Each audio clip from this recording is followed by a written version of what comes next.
In 1991, Lee Atwater, former Republican National Committee chairman and a pioneer in political attack ads, was dying from a brain tumor.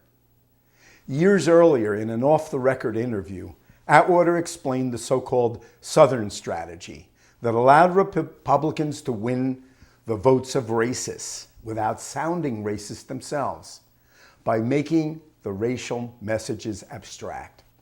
Atwater explained, you start out in 1954 by saying nigger, nigger, nigger, but by 1968 you can't say nigger, that hurts you, backfires. So you must say stuff like forced busing, states' rights, and all that stuff.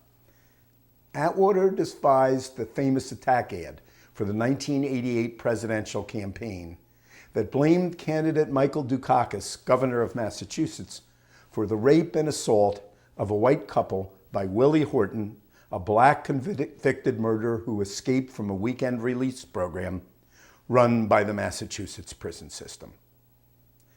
Atwater said of Dukakis that he would strip the bark off the little bastard and make Willie Horton his running mate. Ironically, the attack ad blamed Dukakis for a prison program that had been initiated by his predecessor, a Republican governor. On another occasion, Atwater planted a fake reporter at a press conference to embarrass a congressional candidate by asking him about his teenage struggle with depression. 3 years later, facing death at only 40 years old, Atwater sought spiritual peace, writing apology letters to Dukakis and other victims of his political dirty tricks. In a final article for Life magazine, a month before he died, Lee Atwater wrote, "My illness helped me to see that what was missing in society is what was missing in me. A little heart, a lot of brotherhood. I acquired more wealth, power, and prestige than most, but you can acquire all you want and still feel empty. It took a deadly illness to put me eye to eye with that truth, but it is a truth that the country, caught up in its ruthless ambitions and moral decay, can learn on my dime. I don't know who will lead us, but they must be made to speak to this spiritual vacuum at the heart of American society, this tumor of the soul." Atwater had called his work political warfare. Political warfare drives out good people who don't want to harm others nor be harmed. So they abandon public service to those with thicker skins and harder hearts.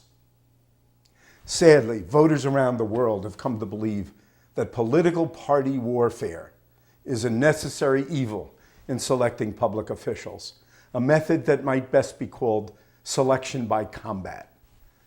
There is, however, a time-honored alternative, selection by lottery, also called sortition or lotocracy. Americans are familiar with the process because that's how we select juries. Athens, Greece, the first democracy, chose juries and most of its other public officials by lottery, thus avoiding selection by combat. After selection by lottery, legislators assemble in a peaceful atmosphere. After competitive elections, legislators assemble along the line of scrimmage, ready to resume the brutal competition.